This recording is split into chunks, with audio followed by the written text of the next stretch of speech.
दोस्तों नमस्कार। आप सभी के इस मंच पे जिसका नाम पंचायत हिंदी है, बहुत-बहुत स्वागत है। हम जिस तरह से हर एक रोज़ शाम को एक जो कार्यक्रम करते हैं राजनीतिक घटना को लेके जो हम आपको रूबरू कराते हैं, इसी बीच में हमारे साथ में हर रोज़ अनिल भाई पटेल होते हैं जो जीएस टीवी के वरिष्ठ पत्रकार हैं। लेकिन आज वो हमारे स्टूडियो में नहीं आ पाए तो हमने उनको सीधे कहा कि सर आप ऑनलाइन जुड़िए, तो हमारे मंत्र को उन्होंने स्वीकार किया है, तो हम सीधे उनको जोड़ते हैं। सर जी, हमारे मंच पे आपका बहुत-बहुत स्वागत है सर। नमस्ते राहुल। आज नहीं आ सर पाए आज आपकी स्टूडियो पर, थोड़ा जी बाहर सर, आज था स्टूडियो इसलिए। खाली-खाली दिख रहा है। आज नहीं, स्टूडियो कोई बात नहीं। मतलब हाँ। तुमसे सीखे मस्का लगाना कोई। सर बात सही है लेकिन सर हर रोज़ एक कार्यक्रम होता है, लेकिन चलिए सर आपने वक़्त निकाला, नहीं तो हमारे जो तमाम दर्शक हैं सर, क्योंकि शाम के कार्यक्रम का बहुत इंतज़ार करते हैं बेसब्री से, और आपने जिस तरह जी से जी जी जी पूरा जो करते हैं सर, लोगों को अच्छा लगता है सर, इसके लिए हम आपको रोज़ परेशान करते हैं जी जी जी। सर। तो सर अच्छा। एक पहला मेरा सवाल ये है सर कि महाराष्ट्र में और ये जो चुनाव हम्म हुए हैं झारखंड को लेके, उसमें वोट फॉर डेमोक्रेसी ने हाल में ही एक हम्म एनालिसिस किया। उसमें क्या खुलासा हुआ है सर? हम्म। अब राहुल, अब जो वोट फॉर डेमोक्रेसी है वो संस्था ने, आपको पता होगा कि उसी ने अब जो कहते हैं कि लोकसभा इलेक्शन 2024 में उसी ने उसके अंदर भी एनालिसिस किया था, और उसी ने बताया था कि लगभग 89 सीट पर कहीं ना कहीं गड़बड़ी हुई है, और उसके जो वोट परसेंटेज हैं वो या तो कहीं बढ़ाए गए हैं या तो कहीं घटाए गए हैं। ठीक है, जी। ये बात उन्होंने उस समय कहा था। लेकिन उस बात का जवाब अभी तक जो हमारा इलेक्शन कमीशन है, या यूं कहें कि जो चुनाव आयोग है, उसने अभी तक स्पष्टता के साथ नहीं कहा कि कितना क्या हुँ, हो सकता है, क्या हुआ, उसका जवाब नहीं दिया गया। उन्होंने एक एक हुँ, सीट का एनालिसिस किया था, जिसमें बताया गया था कि कुछ वोट जो है वो गिने नहीं गए, या गिने गए हैं तो कैसे बढ़ गए हैं। तकरीबन उन्होंने जी, कहा था कि उस समय 4 करोड़ 20 लाख के आसपास जो वोट है वो बढ़ गया है। जब बढ़ गया है तो फिर वो कैसे बढ़ा, उसका कोई हिसाब किताब है? तो उस समय उसका जवाब नहीं मिला। अब ये हुँ, समझिए कि झारखंड में 2 चरणों में चुनाव हुए, और हुँ, महाराष्ट्र में 1 चरण में चुनाव हुआ।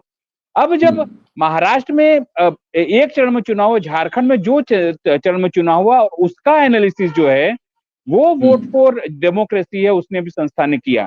ठीक है, उसके बाद क्या हुआ, उन्होंने जो तथ्य पाए, प्रोफेसर प्यारेलाल गर्ग हैं, उन्होंने जो तथ्य पाए वो बेहद चौंकाने वाले हैं। वो आंकड़े जी, उन्होंने अपनी वेबसाइट पर भी रखा है, वो आंकड़े उन्होंने अलग अलग जगह पर दिखाया भी है। उन्होंने कहा क्या है, अब देखिए, मोटा मोटी अगर मैं आपको बात करूं तो उन्होंने कहा कि आप झारखंड को देखिए, महाराष्ट्र को देखिए, तो महाराष्ट्र में क्या हुआ। महाराष्ट्र में 5 बजे जो जब खत्म हुआ, जो टाइम होता है, उस हिसाब से 5 बजे के आसपास आपने बताया कि 57.59 यानी 69% मतदान हुआ। ठीक है, जी, और हुँ, बाद में जब रात को 11:30 बजे, तो आपने बताया कि 65.02% जो मतदान हुआ, और बाद में वो बढ़ के 65.04 के आसपास, यानी कुल मिला के 9 करोड़ 70 लाख मतदाताओं में से 5 करोड़ 65 लाख मतदाताओं ने मतदान किया। वो आपने किया, वो आंकड़ा बताया। ठीक है, जी, ये आपको मैं बता रहा हूँ, सीधे तरीके महाराष्ट्र की बात बता रहा हूँ। ठीक है, झारखंड में भी दो चरण में मतदान हुए। पहले चरण का मतदान क्या बताया झारखंड में, पहले चरण में बताया कि भैया लगभग कुल मिला के 67.59 मतदान हुआ है, ये आपने हुँ, बताया। और रात को 11:30 बजे आपने बताया कि 68.45% जो है आपका मतदान हुआ है, ये हुँ, आपने बताया। मतलब जी, महाराष्ट्र की अगर बात करो तो महाराष्ट्र में कुल मिला के जो मतदान है वो लगभग 8% के आसपास जब मतदान खत्म हुआ उसके बाद बढ़ा। झारखंड में जी, वही परसेंटेज जो है वो कुल मिला के 8.79% के आसपास बढ़ा। हुँ, सबसे बड़ी बात यह है कि जब पहला मतदान हुआ 13 तारीख को, वो फेज 1 में मतदान हुआ था झारखंड में, 43 जी, सीटों पर मतदान हुआ था। उसके परसेंटेज की अब 43% में उसका अगर वोट शेयर आप देखो तो पहले में क्या आया, पहले में 43 में से आप परसेंटेज देखो जिसमें लगभग 0.80 मतलब 1% से भी कम बढ़ा था। उसमें से 43 में से लगभग 17 सीटें जो हैं वो जो बीजेपी को मिली 26 सीटें जो हैं वो इंडिया गठबंधन को मिली थी। वही जी। दूसरे में अगर आप बात करो तो 68 सीटों पर मतदान था, उसमें से केवल आधा परसेंट उस समय मतदान बढ़ा था इलेक्शन खत्म होने के बाद, उसमें केवल 7 सीटें मिली, बाकी के 31 जो है इंडिया ब्लॉक को मिली। उसी तरह आप जी। बात आके देखो सीधे तौर पर इसमें 7 से 8% जब हुए तो सीधे तौर पे लगभग 230 के आसपास से ज्यादा सीटें इंडिया गठबंधन को एनडीए गठबंधन को मिली और मात्र 51 सीटें जो हैं वो जो था वो इंडिया गठबंधन को मिला। यानी एक नाथ शिंदे को जितनी सीटें मिली उससे भी कम सीटें जो हैं वो आप मान के चलो कि इंडिया गठबंधन के पास थी। अब जी। बात ये नहीं, आप देखो एवरेज देखो, 1 से लेके 2.25% वोट का बढ़ना, पहले फेज में बढ़ना और उसमें खाली थोड़ी सीटें बढ़ती है। पहले फेज में बढ़ी जो लगभग 2.25%, उसमें उनको 17 सीटें मिलती हैं। लेकिन जी। जब वो वही 8% बढ़ता है, लगभग 6-7% से ज्यादा, तब इनको यहाँ लगभग 6 मतलब 3 गुना से ज्यादा सीटें मिलती है, मतलब लगभग लैंडस्लाइड विक्ट्री मिलती है। तो जी। वही बात समझ में नहीं आ रही है कि अगर आप मोटा मोटी आंकड़ा देखो तो लगभग महाराष्ट्र की अगर हम बात करें तो लगभग जितना वोट बढ़ा है वो उसके बाद, यानी मतदान के बाद अगर जितना वोट बढ़ा है आपका, उस जी। हिसाब से करीबन 76 lakh vote, 75 point something vote जो है वो आपका बढ़ा है। हम्म। अगर उसको आप अब कैलकुलेट करेंगे 288 से, हालांकि जीते ये 230 ही हैं, लेकिन अगर आप 288 से इसको अगर भागाकार करते हैं तो लगभग लगभग आपको गिनती बता दूं तो उस हिसाब से तकरीबन लगभग 26,000 समथिंग कुछ वोट जो हैं उतना हर कॉन्स्टिट्यूंसी पर बढ़ जा रहा है। इसका मतलब साफ है कि आपको 26 वोट, और आप अगर टोटल 100 सीट देखें 230 में से तो 10,000 जी। से कम में मार्जिन है। तकरीबन मैं आपको आंकड़ा दिखाऊं तो करीब 46 सीट ऐसी है जो 10,000 से कम में जीत हार का मार्जिन हुआ है। उसमें से भी 23 सीट अगर मैं बात करूं आपको तो 5,000 वोटों से भी कम है। उसमें से भी तो उसमें से भी 16 सीटों की अगर मैं बात करूं तो केवल 3,000 जो वोट हैं उसका जो मार्जिन है। अब देखो कैसे जीते हैं ये लोग, आंकड़े आपको बता दूं, किसी पर 377 सीट मतलब नंबर से जीते हैं, किसी पर बात करूं तो 1672, किसी पे बात करें तो 1526, किसी पे बात करो तो 1509, किसी पे बात करो तो 2132, किसी पे अगर आप बात करो तो 1926, किसी पे बात करो तो 2178, किसी पे 841। मतलब कुल मिला के बात ये थी कि लगभग 2,500 की बात करो तो बहुत कम मार्जिन से जीते हैं। और जो ये गड़बड़ी आपको तब आपको समझ में आती है कि जहां कम वोट, अब देखो ऐसा नहीं है कि झारखंड में लोग पूछेंगे आपसे कि सीधा सवाल कि झारखंड में क्यों नहीं, भाई झारखंड में कम वोट वोट परसेंटेज बढ़ा है, पहले फेज में लगभग 2.25% बढ़ा तो उसका सीधा 17 सीट उनको मिला, और दूसरे में उनको आधा परसेंट मात्र बढ़ा तो उसमें 7 सीटें मात्र लुढ़क गए, जबकि यहाँ पर सीधा 8% में बढ़ रहा है। तो लगभग आप सोचो 100 सीटों पर अगर आपको ये दिखाई दे रहा है कि कुछ गड़बड़ है तो इसका जवाब क्या आपके पास हो सकता है, तो जीत ही नहीं पाएंगे। सवाल ये है कि जो अभी चर्चा चल रही है पूरे देश में कि ये वोट मैजिक हाइक जो है वो कैसे हुआ, ऐसे कैसे हो सकता है कि वोट खत्म हो जाते हैं, अब समय खत्म हो जाता है उसके बाद अचानक 76 लाख वोट लगभग लगभग आपके बढ़ जाते हैं। और दूसरी आपके बात सबसे बड़ी बात कि 13 तारीख को झारखंड में मतदान होता है, झारखंड में 14 नहीं 15 तारीख को पूरा प्रेस नोट जाहिर कर देता है इलेक्शन कमीशन और बता देता है इतने परसेंटेज वोट पड़े और संख्या में इतने वोट एग्जैक्टली पड़े, ठीक है।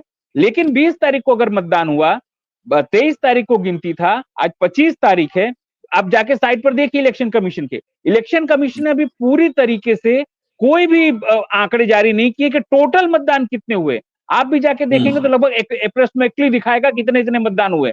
मतलब जी। आप झारखंड में 13 को करते हैं, 15 को बता देते हैं, और वहां पर भी जगलरी कैसे की आपको बता दूं। इन्होंने कैसा किया झारखंड की, अगर मैं आपको बात बताऊं तो पहले बताया कि भैया जिला वाइज दिया कि ये आंकड़े आंकड़े हैं, दूसरे फेज में क्या किया इन्होंने विधानसभा वाइज कर दिया, ताकि जो जी। लोग एनालिसिस करते हैं उनको दिक्कत आए, उनको टाइम लगे, जिससे शंका खड़ी होती है। सर, अभी कुछ देर पहले ही जी हमारे राहुल। मंच पे वरिष्ठ पत्रकार अशोक वानखेड़े साहब जिस तरह से पूरा महाराष्ट्र उन्होंने भ्रमण किया, उनका भी यही कहना था कि जो लोग जो निर्दलीय चुनाव लड़ रहे थे, उनका कहना था कि लोगों ने बल्कि जो उनके घर के लोग हैं, जो उनके घर के वोटर्स हैं, उनके परिवार में हैं, उनका खुद का वोट, कम से कम उनके तो खुद के वोट होने चाहिए, उसमें सब जीरो आए हैं सर। सर कम से 4 से 5 उदाहरण अब उन्होंने दिया है सर। अरे वो कह रहे हैं कि सर मजेदार बता दूं, मजेदार बात, आप जो बात कर रहे हैं वो निर्दलीयों की बात कर रहे हैं। मैं जो बात जी, कर रहा हूं एमएनएस, राज ठाकरे की पार्टी का दहीसर में एक बंदा खड़ा हुआ था, उसको उसको मात्र भी 2 कुछ वोट आए थे, 2 वोट, आप समझो। 2 वोट मतलब उसने कहा कि मेरे घर के, मेरी वाइफ, मेरे बच्चे और ये मिला के 8-10 लोग हैं, और मेरे जी, सर्कल में कम से कम 60 लोग हैं, 60 तो वोट पड़ने चाहिए थे। 2 वोट का सही बात। क्या मतलब है? मतलब धांधली हुई है, किस स्तर पर हुई है, कैसे हुई है, वो जरूर से एक सोचने वाली बात होगी कि कैसे आप ये मैनेज करेंगे, इसका जवाब आप कैसे देंगे। और इसमें मात्र एक लूप होल्स नहीं है, आपको बता दूं हुँ, राहुल, आप देखो, एक एक नियम है, नियम कैसे है, अगर मतदान खत्म हो जाता है, मतदान का समय, जी, मतदान का समय खत्म हो जाने का मतलब राहुल ये मतलब नहीं है कि मतदान जो खत्म हो गया, जितने लोग जी, लाइन में आके खड़े हैं उन सबको आपको मतदान कराना है, ठीक है। जी, लेकिन उसके नियम है, उसके नियम क्या है, आप जब देखेंगे इलेक्शन प्रोसीजर नियम, उसको हुँ, चौपड़ी है उसकी, मतलब किताब है, उसमें लिखा है कि क्या करना है, उसमें साफ साफ शब्दों में लिखा है कि पहले आपको उनको वीडियोग्राफी करनी है, जो लोग हुँ, लाइन में खड़े हैं उनको पीछे हुँ, से 1 2 3 4 5 नंबर देते हैं, ताकि पीछे हुँ, कोई आंकड़ा बढ़ न जाए या पीछे कोई आ न जाए, मतलब जो लोग हुँ, बूथ में आ गए हैं उनको पूरा मतदान कराना चाहिए। अब सवाल ये उठता है कि राजीव कुमार के सामने या उनके आयोग के सामने ये सवाल खड़ा होगा कि आप, अब आपको अगर कोई आपके के पास पुरावा मांगता है तो आपको वीडियो रिकॉर्डिंग देने की तैयारी होनी चाहिए। लगभग हुँ, 1 लाख बूथ है, आप समझिए, 1 लाख हुँ, बूथ में और 76 लाख मतदानों का बढ़ना, मतलब हर बूथ में 76 वोट बढ़ना होता है। कैसे बढ़ गए 76 वोट हर बूथ में? क्या आपके पास कोई वीडियोग्राफी आपने की है क्या? वीडियोग्राफी की है तो क्या उसका कोई सबूत आप देंगे क्या? कोई जवाब राजीव कुमार जो है वो देते नहीं है। नहीं, यही सब सारे सवाल हैं राहुल, जो वोट फॉर डेमोक्रेसी ने उठाए हैं, और मुझे नहीं हुँ, लगता प्रोफेसर प्यारेलाल जो 78 साल के हैं लेकिन बावजूद इसके उसमें जो वोट फॉर डेमोक्रेसी में आईआईटीएंस लोग हैं, रिटायर्ड हुँ, अधिकारी हैं, ये सब हुँ, पूरे आंकड़े जिसका जवाब पिछली बार भी लोकसभा इलेक्शन में भी नहीं दिया था, और इस बार भी मुंबई में खाली 76 लाख वोट कैसे बढ़ गए, वो देने में मुझे नहीं लगता कि राजीव कुमार असमर्थ होंगे या होंगे। क्योंकि हमको बताना पड़ेगा कि वोट जब बढ़े तो कितने लोग लाइन में खड़े थे, क्या आपने किसी को पर्ची दी थी क्या, आपने उनकी हुँ। वीडियोग्राफी की है क्या, थे तो कितने की, ये सब सारे मुद्दे जो हैं वो अब खड़े होने वाले हैं राहुल। तो सर अब आंकड़े में जो शंका हो रहा है, तो सर ऐसे में विपक्ष क्या करेगा सर? सुनाई नहीं दिया, पाटन जरा फिर से बोलिए। आंकड़े में सर जिस तरह से ये शंका वाला सवाल खड़े हो रहे हैं, जिस तरह से आंकड़े बढ़ाए गए हैं, अब इसमें विपक्ष की क्या भूमिका रहने वाली है?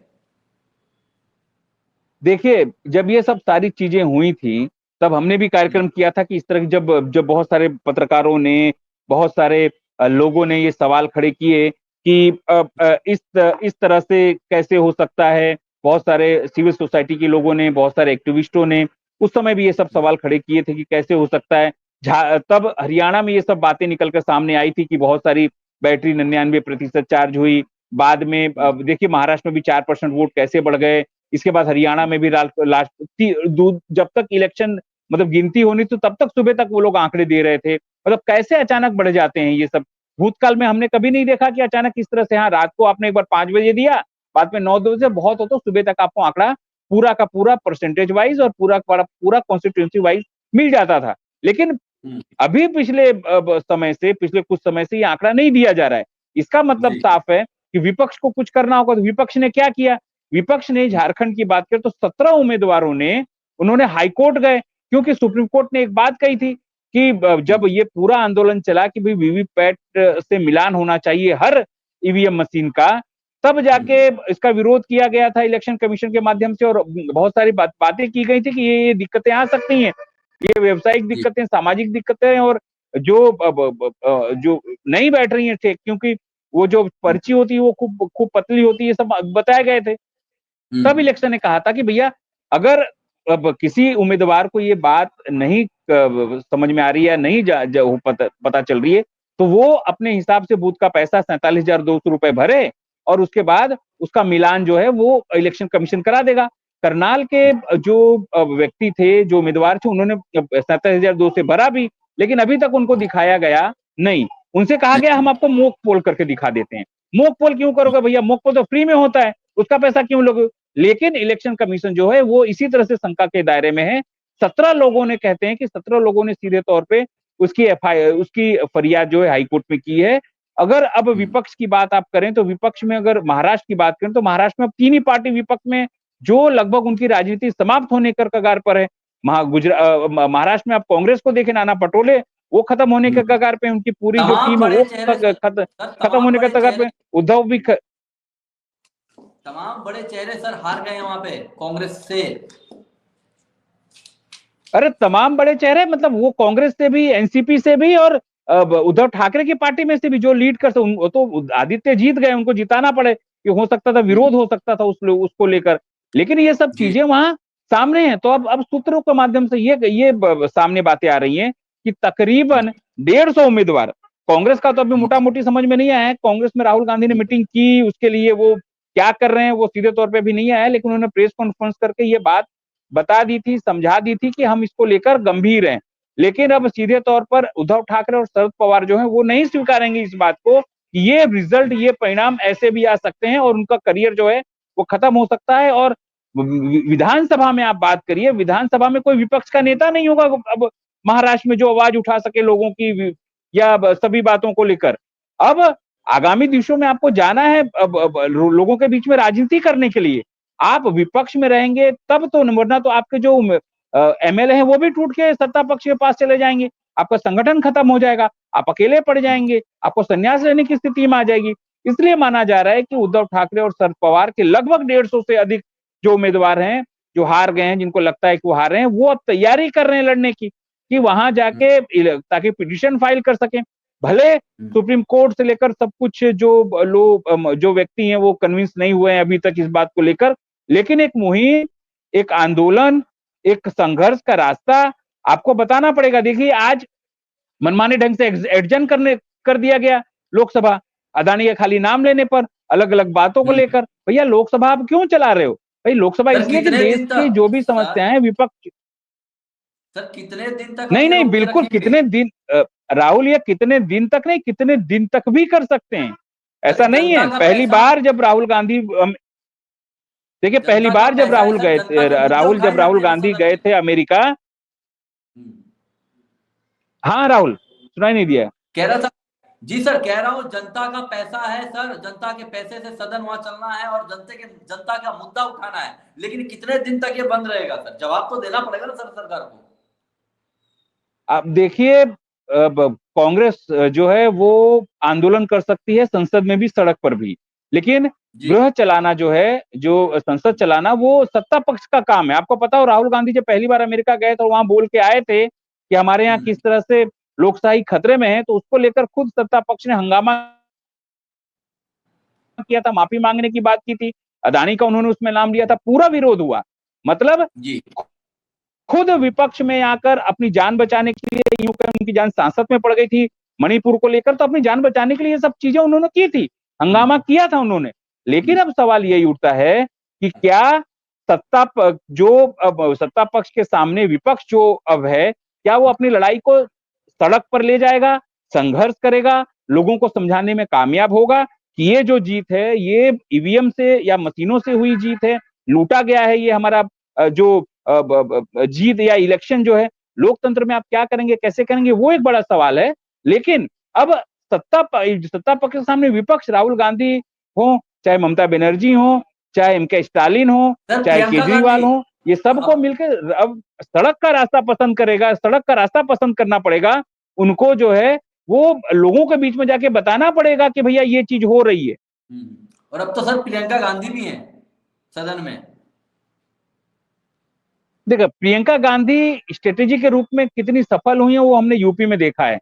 वो पंजाब में भी निष्फल हो गई थी। हाँ अच्छी वक्ता हैं, अभी तक उनका चांस नहीं आया है लोकसभा में बोलने का, लेकिन क्या बोलेंगी, कैसे बोलेंगे, देखिए बाहर बोलना अलग बात होती है राहुल, और आप जब संसद में आते हैं तो आपको बहुत सारे मापदंडों का ख्याल रखना पड़ता है। बहुत सारे नियमावलियों का ख्याल रखना पड़ता है, उसमें आप कितना सफल होती हैं वो देखने वाली बात होगी। लेकिन हाँ, एक मजबूत नेता जरूर से उनको मिला है। उनके खेमे में कहते हैं कि उनके तर्कस में, कांग्रेस के तर्कस में एक तीर और जो है होता है, उसका उसका ब्रह्मास्त्र के रूप में उपयोग करते हैं, कि उसको खाली गुलदस्ते की तरह रखते हैं, कि उसको कैसे कैसे यूज करते हैं, नागपाश की तरह यूज करते हैं, वो हमको आगे आगे आगामी दिवसों में देखने को पता चलेगा राहुल। सर आपका बहुत बहुत धन्यवाद सर। आज आप यहाँ ना आके भी आपने हमारे मंच को समय दिया सर, क्योंकि हमारे तमाम दर्शक, क्योंकि जो राजनीतिक विश्लेषण होता है सर, आपको सब सुनते हैं सर, और हमें तो वही था, लेकिन आज आपने जो समय दिया उसके लिए सर फिर से एक बार बहुत बहुत सर धन्यवाद, जो आपने पूरा विस्तार पूर्वक सर हमको धन्यवाद, समझाया। धन्यवाद राहुल, धन्यवाद। तो एक जानकारी आई और तुम्हारी इच्छा थी, तो ठीक है, कोई बात जी नहीं, जुड़ते रहेंगे हम लोग इसी तरह से। सर, बस इसी तरह सर समय देते जाइएगा सर। दोस्तों, ये थे हमारे साथ में अनिल भाई पटेल। जिस तरह से वो हमारे स्टूडियो में आते रहते हैं और जो भी राजनीतिक विश्लेषण होती हैं उस पर विस्तार पूर्वक बातें करते हैं। आज किसी कारणवश वो व्यक्तिगत काम के कारण नहीं आ पाए स्टूडियो में, तो हमने उनको कहा कि सर हमारे मंच पे आइए, हम आपको ऑनलाइन ही जोड़ लेते हैं। तब उन्होंने हमारे आमंत्रण को स्वीकार किया और आपको जो जानकारी देनी थी वो दी। अब ये बातचीत आपको कैसी लगती है वो हमें कमेंट बॉक्स में कमेंट करके बताएं। नमस्कार।